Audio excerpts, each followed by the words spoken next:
नमस्कार मंडळी, श्रद्धाज रेसिपीमध्ये तुम्हा सर्वांचं खूप खूप स्वागत। आज मी बनवणार आहे उडीद आणि मुगाच्या डाळीचे पापड। तर त्यासाठी मी इथं 1 किलो उडीद डाळ घेतलेली आहे आणि 1.5 किलो मुगाची डाळ घेतली आहे। तर दोन्ही डाळी स्वच्छ निवडून मी गिरणीमध्ये दळायला दिलेल्या आहेत। त्यानंतर 2 मसाल्याच्या पुड्या घेतलेल्या आहे मी। तुम्ही कोणता पापड मसाला वापरायचा ते तुम्ही ठरवू शकता। तर इथं मी 2 मसाल्याच्या पुड्या घेतलेल्या आहेत आणि त्यामध्ये पाणी टाकलेलं आहे। साधारणतः 2 तांबे मी पाणी घेतलेलं आहे। त्यामध्ये मसाला पूर्ण एकत्र करून हे पाणी मी उकळण्यासाठी ठेवणार आहे। थोडंसं हे मसाल्याचं पाणी मी उकळू देणार आहे। तर तुम्ही इथं पाहू शकता पाणी आपलं उकळलेलं आहे। ते आता मी थंड होऊ देणार आहे आणि त्यानंतर पीठ मळून घेणार आहे।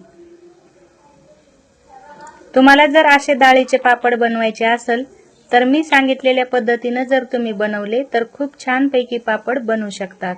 तर इथं तुम्ही पहा 2.5 किलो पीठ घेतलेलं आहे। त्यामधलं मी पाव किलो पीठ हे पापड लाटण्यासाठी बाजूला काढून ठेवलं आहे।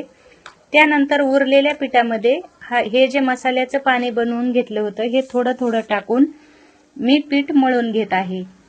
एकदम घट्ट असं पीठ मळायचं आहे, अजिबात पीठ पातळ होऊन नाही द्यायचं।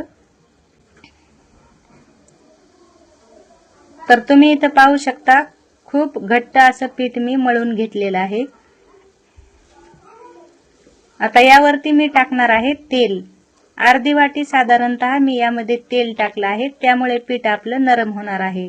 आणि पिशवीमध्ये हे पीठ मी एक रात्रभरासाठी ठेवून दिलेलं आहे। फ्रीज मध्ये ठेवू शकता तुम्ही किंवा बाहेरही ठेवलं तरी चालेल। तर दुसऱ्या दिवशी आता हा पिठाचा मी छोटासा गोळा घेतला आहे। याला तेल लावून पाट्यावर असं ठेचून घेणार आहे। जोपर्यंत पीठ सैल होत नाही तोपर्यंत याला असं ठेचून घ्यायचं आहे। तुम्हाला शक्य होईल तेवढं तुम्ही जास्त पीठ ठेचलं तरी चालेल। तर इथं पहा बऱ्यापैकी पीठ असं नरम झालेलं आहे। तर हाताने याचे गोळे बनवण्यासाठी मी असं बनवून घेत आहे। हाताने तुम्ही तोडू शकता किंवा चाकूच्या आकाराने बारीक गोळ्या करून घेऊ शकता किंवा लागेल तसं पीठ घेतलं तरी सुद्धा चालतं। तर मी इथं अशा हाताने गोल गोळ्या बनवून घेतलेल्या आहेत। तर या गोल गोळ्या एका पिशवीमध्ये मी ठेवून घेतलेल्या आहेत। उरलेलं पीठ परत पिशवीत झाकून ठेवलेलं आहे आणि एक गोळा हातामध्ये घेऊन त्याला थोडंसं तेल लावून पोळपाटावर मी आता लाटून घेतला आहे। तर सुरुवातीला थोडंसं लाटून घ्यायचं आहे तेल लावून, त्यानंतर पिठामध्ये बुडवून परत पापड आपल्याला लाटायला घ्यायचं आहे। थोडंसं पीठ लावून पापड लाटला का अगदी पातळ आणि लवकर लाटता येतो। तर तुम्ही इथं पहा पापड हा लाटून झालेला आहे। व्हिडिओ आवडला तर व्हिडिओला लाईक करा, शेअर करा आणि चॅनलला सबस्क्राईब नसेल केलं तर नक्की सबस्क्राईब करा। तर इथं पापड आपले लाटून झालेले आहेत। असे एकावर एक ठेवून मी हे सुकण्यासाठी ठेवलेले आहेत।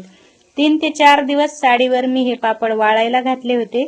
आता पापड वाळून झालेले आहेत तर मी ते तळून दाखवते।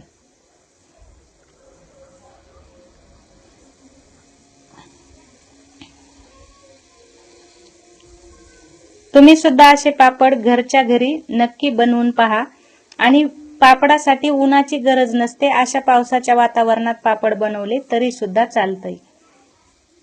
तर इथं पहा पापड तळून झालेला आहे।